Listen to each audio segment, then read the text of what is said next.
Hi everyone, so the Vessel of Hatred expansion is coming in 2 days from now, and I want to bring you our updated build tier list. The Maxroll guys have been hard at work to update all of the builds to Season 6, all of the expansion features. We have revamped our build guide templates, so they are much more easily followed, and a lot of upgrades that we did on the site. So I hope you're gonna enjoy that.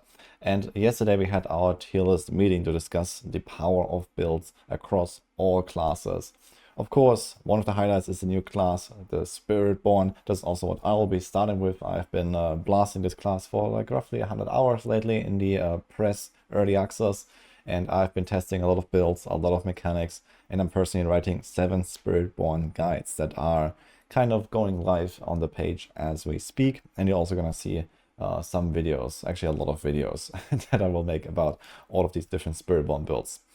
So you can of course expect that the Spiritborn is very strong. This is a new shiny class. A lot of people will just want to try it, and Blizzard of course made it also pretty powerful. That being said though, Spiritborn is not the only class in the game. There are still 5 more, and they all have kind of their own viable builds to play. The overall picture says that Necromancers are actually probably the strongest in terms of how many really strong builds they have. They're just generally kind of like powerful, not as fast as something like the Spiritborn that just like jumps around all the time like that, but they have especially Bone Spirit builds that are just really pumping, and a bunch of like other ultimate based builds with Soul Rift, Blood Wave, and so on. Then we also have the Spiritborn. One of the builds that you see here right now is actually not even one of the best builds, or even close to that on the Spiritborn.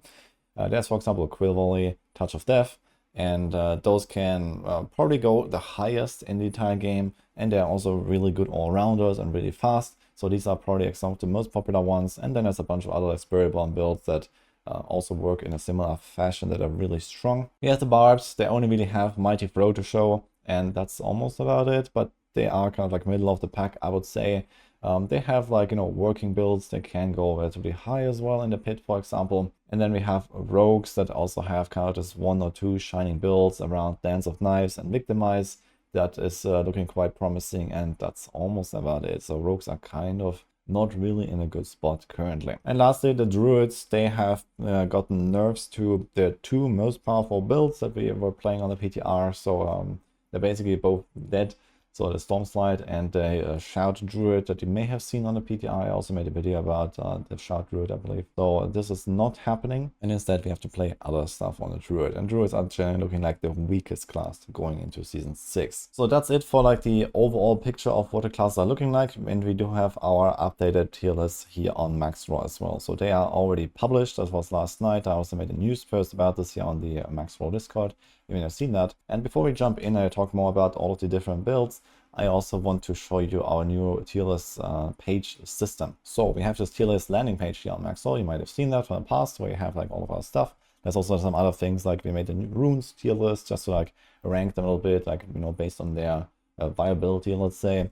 We also updated stuff like the unique items tier list, so you can kind of get a feeling of like how important are certain items to keep or to try to sell to other people on trade or something like that. And we also have various build tier lists. So the big one is the Endgame, of course, but there's leveling builds for like 1 to 60, Speedfarming builds for like, late game blasting basically, and bossing also, just, if you want to do like common 4 tormented bosses. Dark Citadel, I guess, is also very bossing based. So this kind of stuff here. The one tier list that we didn't update is the Nightmare Dungeon Solo XP tier list. We also unpublished the other Nightmare Dungeon tier list for glyph leveling, which is not a thing anymore. Glyphs are now in the pit. And there's also like a large reason why we have a pretty huge gap in where our builds are ranked here in the Endgame and Pit tier list. Because you have to push the pit higher in order to max out your glyphs. And a lot of builds here will not be able to get their glyphs maxed out at level 100. You effectively have to get very close to pit 100 in order to have a reasonable chance to get your glyphs to 100. And yeah, a lot of builds starting somewhere here in this area will not be able to get their glyphs maxed out. Like from here on and down, kind of, you will not have 100 glyph at the end of the journey, even with like fully in max gear. So this is kind of the expectation, unless there has been some changes to like the overall scaling. But from what we can tell so far with the patch notes and what Blizzard has said, this looks like kind of 100 will be reserved for like only the top builds kind of, and then something like close to 100 is gonna be a thing here in this territory, and then other builds that will, like, you know, maybe max out at something like 80 something, and then, you know, 70 something. And there will be some builds down here that will actually struggle to even reach Torment 4 and farm it reliably. So this is kind of how we scaled this tier list. So we were pretty harsh in like moving builds down, because it will just be kind of like a pretty big target, I think, for a lot of people to get to Torment 4 and then play there, and, you know, do bird bosses there, do Citadel there, and a lot of these builds will just not really cut it, basically. So that's how that's going. Also, you might have seen this here already, but we have class filters on our tier list page now. So I just want to show that real quick. So we can click on Barbarian, Druid, Necro, Rogue, Sorc, and Spiritborn, and then you open up like another view here that has only those class builds. So we made 3 tier lists that are basically a copy of the overall tier list. So like the one you just saw here, for example, the Endgame tier list that we have for all of the classes. And then, for example, if you go on Spiritborn, then just on this, you have the other classes effectively filled out. So if you only really care about how your class is doing, you only want to look at your own, you know, you're playing Druid every single season, well, we got the tier list for you. So you don't have to really be bothered with, you know, looking at this growing massive list of, I believe we have over 60 builds here now or something with the introduction of Spiritborn. So we added, I think, like 8 or 9 Spiritborn builds, plus most classes also got 1 or 2 new builds. So the list is growing, and there's a lot of guides that we have out here. Anyway, let's jump in. The best builds in Season 6. So we have been crafting this. Of course, there are some unknowns here, because there are some, you know, post, you know, play test patch note changes, for example, that you didn't get to test. There's also potentially bugs that we don't know about and these kind of things. So always take this with a grain of salt. There's stuff we will discover. And also, after playing Spiritborn just 100 hours in the early access, it was pretty difficult to actually like min-max every single build in that time and these kind of things. So there's especially a lot of unknowns on the new class here that, you know, you might find out some crazy stuff. But they're overall looking really good. So if you just want to look at the Spiritborn itself, since that's probably like one of the highlights here, we made these builds, and they're in the process of being published. I already have, for example, the Quill Volley guide out here. So this is probably the best build overall in the entire game right now, I would say. This is certainly the build that I will be starting with to race for world first on hardcore and these kind of things.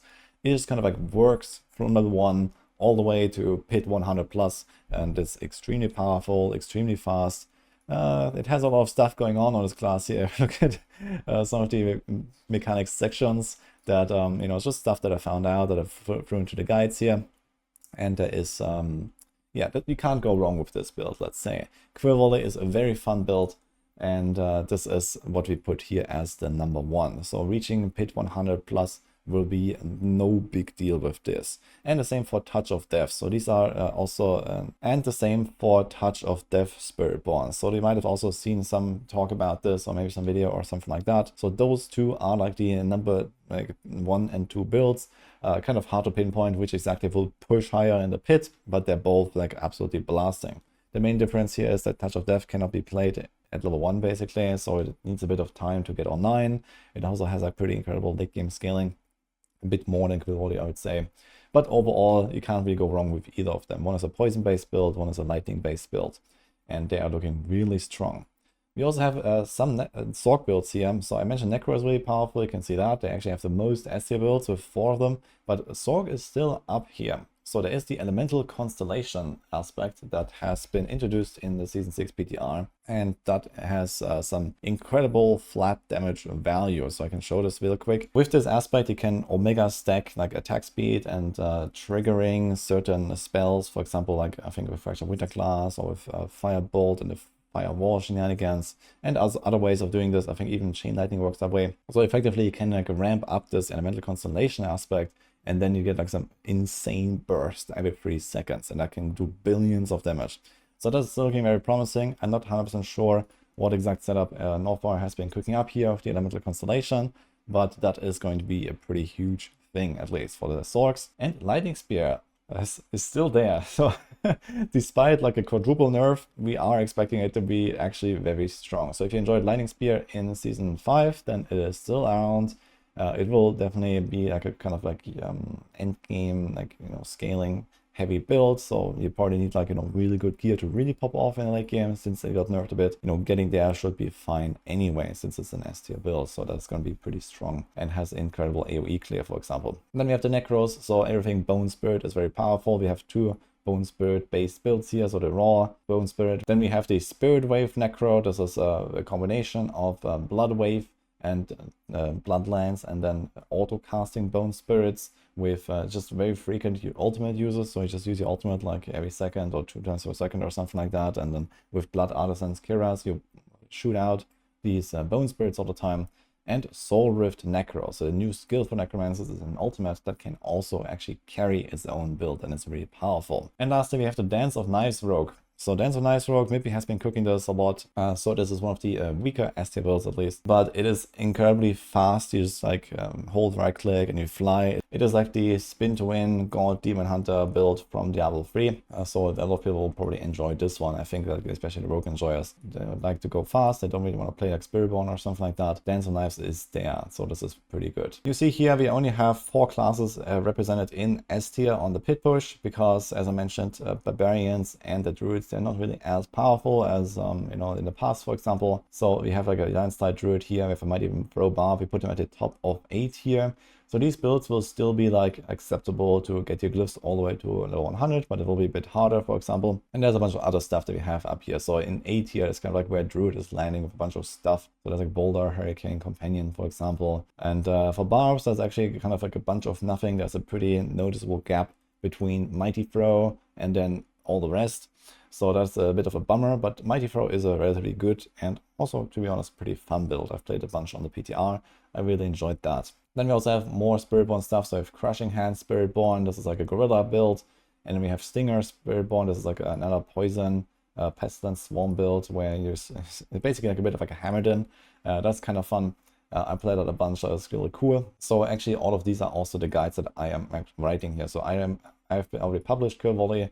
Touch of Death is coming from me, Crushing Hand, and Stinger as well. So they actually turned out to be all the 4 best kind of as well for the Spiritborn. So overall, Spiritborn is looking really good. And then we have a bunch of other Spiritborn builds down here as well that are also like pretty solid. So like if you like basic attack builds, then Rocksplitter Thorns is something for you.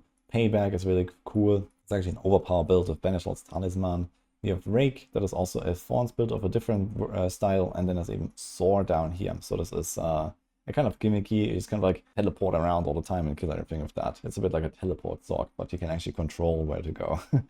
So that's what it's looking like for the Spiritborn here. Anyway, for the remaining 8 tier builds, we have some more stuff here from Necro. Sever is looking really good. I've played that a bunch as well on the PTR, and that has been buffed further in the final patch notes. So Sever is something that you can just play if you like a Necro build that, does not rely on like weird gimmicks like the ultimate spam, the Bone Spirit spam, and so on. You just kind of like press the button and it works. Then we also have, some other stuff like the Stork builds here, Frozen Orb, Ball Lightning, Chain Lightning, kind of similar story, just kind of like click to win builds, and they're all pretty solid here. And then a bunch more Necro stuff here, so Bloodlands, Blood Surge, Minions. We do expect that they will actually go relatively high with the recent buffs, thanks to some of the changes in the final patch notes. Further down here, at the bottom of A, we have a bunch of more rogue builds. So Heartseeker is actually looking pretty potent. Rapid Fire is always kind of powerful. There's also Barrage that is also based around Victimize. So it's kind of like another version of Dance of Knives without the spinning, if you like that. Then you have a Fireball Sork here to close out the A tier. And then here's B tier, so I'm gonna go through this a little bit faster, but basically, yeah, somewhere in like B and C tier, it will be starting to be a bit difficult to go into Torment 4 unless you have like, really good gear and so on. So you can still play those builds. And the good thing about this is that with the new Torment difficulty tier system, you actually don't really have to go to Torment 4. So if you, for example, take any of those builds here and just say, okay, I don't care about going to Torment 4, you will definitely go to Torment 3, which is, the second highest difficulty, and you can very efficiently farm there. That's not a huge step up in, the rewards or something that you're getting. So even if you mention something like here as like, D tier, like Andario Rogue or Shadow Step Rogue, or even here Arrowstone's Rogue. Arrowstone's Rogue is actually a very fast like farming build. For example, it's actually one of the best leveling builds in the game. We have that as an S tier. I wrote a fresh guide for that for the season 6. We didn't have that on Maxroll before actually, but it is not a build that can push very high. So this is why it's just down here, and it might actually not really comfortably farm Torment 4, but it will be, for example, really superb in Torment 3. So as long as you kind of like focus on that and keep up the pace for some of these builds, they actually perform much better when you go into a farming scenario. So if you go to our other tier list, a little excursion right now, for example, the speed farming builds tier list, that is based on like, easy content like Nightmare Legends, Undercity of Curast, Hell Tides, and so on. Then a lot of these builds actually pop off a lot more, and other classes actually start popping off more. Like Sorcs are usually very fast, Spiritborn are obviously usually very fast, and Rogues are also usually very fast. But in general, you see there's a bunch of like S-tier barbs as well, and so on. Just because you can move very quickly, and for like lower end content where it's not about, pushing to like the, billions of DPS or something like that in the pit, you can get away with much weaker builds, and there's a lot more variety in what you can do. So just getting to a, let's say, Torment 3 or Torment 4, like, speed farming territory, a lot of builds can do that, and then it really comes down to like how does the build actually play, and not so much how strong and like what kind of numbers can it pull. So that's kind of an important distinction here that I want to highlight. So the speed farming tier list does look quite different from the endgame tier list. In any case, back to the endgame and pit push. So here in B tier we have the Rock Splitter, Thorns, Spiritborn. This is a Separate Zontic build based on just auto attacking with your basic attack. It is pretty fun, I really like that. It's very simple, one of the easiest builds to play on the class, I'd say. It just kind of like works, but it doesn't have like crazy boss damage. So we have that down here. Bash is still there. Bash is kind of okay for barbs. Firebolt is going way down. Apparently the shatter bug was fixed. So this was the big enabler for Firebolt Sorcs to like dominate in Season 4 and Season 5, because they had like some ridiculous double dipping damage multipliers going on. That is no longer the thing. So Firebolt is here. Blizzard is kind of solid, so it's here. Ice Shards is okay. We have Lightning Storm Druid. This is not Landslide with Lightning Storm, like this so-called Storm Slide build anymore. That used to be this one here, but the Storm Slide interaction is gone. So it's like a pure Landslide build. You have Rake, Spiritborn, a Thorns build, and Payback. This is what you actually saw at the start of this video in the clip. Payback is kind of fun. Then we have Pulve Druid, Flurry Rogue, Twisting Blades Rogue, so there's a bunch of like melee rogue stuff here, for example. That's definitely a bit behind the ranged rogue stuff, it looks like. And then we have more barbs here, Thorns, Rupture, and Leapquake. And finally, we have the remaining builds here, so there's like a bunch more like barb and druid stuff, also a bunch of rogues. Like a lot of rogue builds were just not really that powerful anymore. This is mostly due to like all these glyph nerfs. Rogues were really reliant on double dipping with a lot of their builds with the insane like glyph multipliers that we were getting on the Season 6 PTR.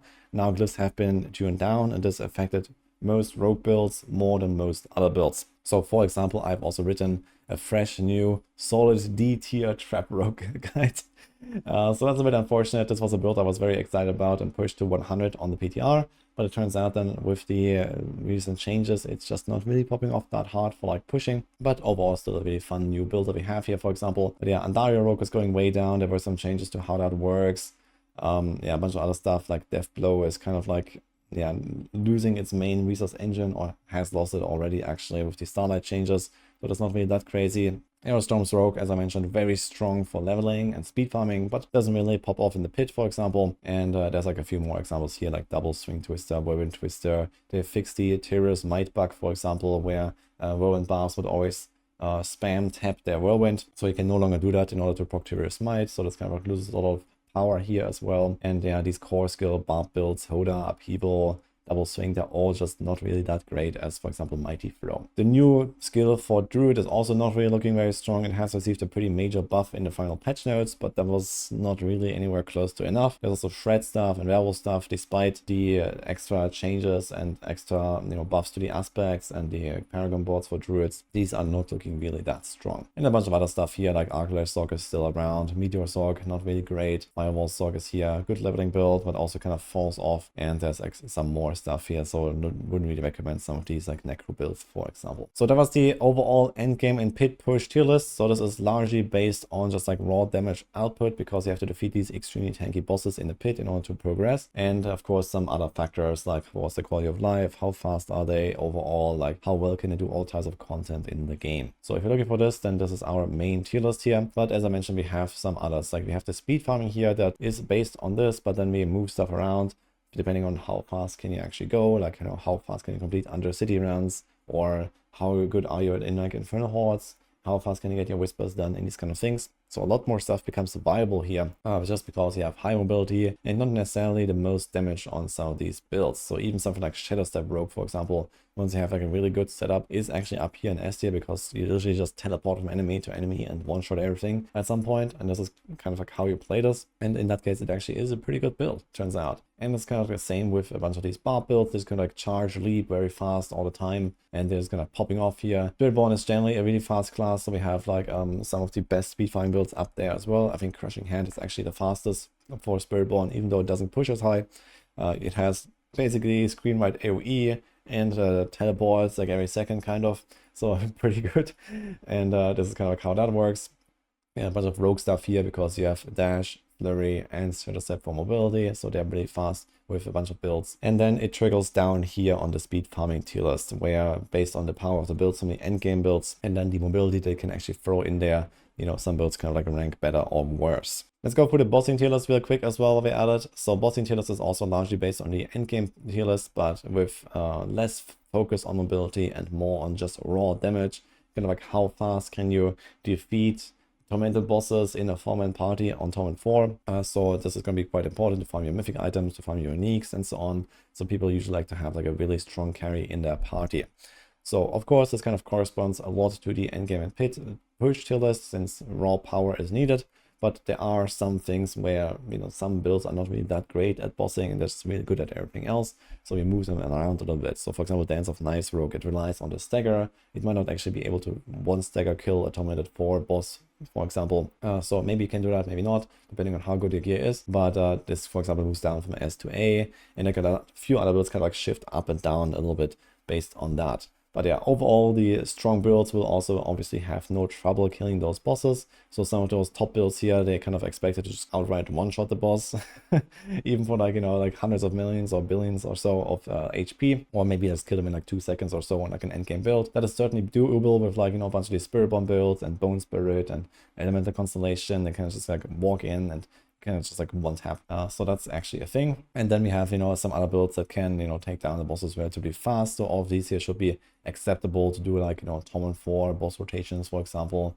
So they should be okay for like a good single target. And then starting here, yeah, it's starting to become a bit hard to actually take down tormented bosses on Torment 4. So of course Torment 3 might be quite easy to do with basically any of these here, but for Torment 4 they are kind of beefy and need quite a lot of single target damage. And lastly, let's go through the leveling build tier list. So it looks like this here. This is for reaching level 60, so 1 to 60 in a season start scenario. We actually do have quite a variety here. So the best classes are Rogue, Spiritborn, and Necros and Sorc. So we don't have any like a Druid or Barb here in S tier, for example. They are just generally looking like a little bit slower, a little bit weaker in the early game, because they kind of like scale a little bit later. So for example, here we have Hoda Barb, Upheaval Barb, and so on. So this is actually like how this is distributed. Dance of Knives Rogues is looking like a really fast leveling build. So the first people that will reach 60 will probably play something like this here. Spin to win, it just works. Some Quillbody Spiritborn here. Also, we had that S tier on endgame. It kind of just works well from the start because it has like the shotgunning effect. That's a very strong build all around. And also like one of my favorites here. You have mini Necros, they're always good. Bloodthirst Necros, they're always good. Firewall Sorcs are here, Chain Lightning Sorcs, so nothing has really changed all that much. But we do have a bunch of new leveling builds as well. So you see this little plus icon here. These are new build guides that we made for Season 6 that yeah, actually have like a bunch of like viable new options here. I also made the Aerostorms Rogue, for example. You might have seen recently my level 1 gear only to level 100 run on hardcore. That was kind of funny. I did out of Aerostorms, so that's how good of a leveling build this is. That was on the Season 5 live server, but you know, it kind of works like that. Yeah, then we have other stuff here on Rogue, Flurry, Barrage, and then more builds down here for all of the other classes. And that also concludes this tier list video, so hope you enjoyed this. And let me know what you think. What is the class you're playing? What is the build you want to play? Or maybe you think that, you know, something is a bit out of whack or so. Let us know in the feedback. For example, we have our Maxroll Discord where when the season starts and we realize, okay, some stuff is not exactly where it should be on our list, then just come back to us and let us know. There have been a lot of changes. The entire game has been reworked. Lots of stuff is shifting. A bunch of stuff is untested from the final patch notes. So it is what it is. And we will also come back and update those tier lists as soon as possible. So I expect that it's going to be like some shifting around when the season starts based on what we find out. But for now, this represents our best guesses for the season start. So this is what basically the entire D4 Maxroll team has put together here.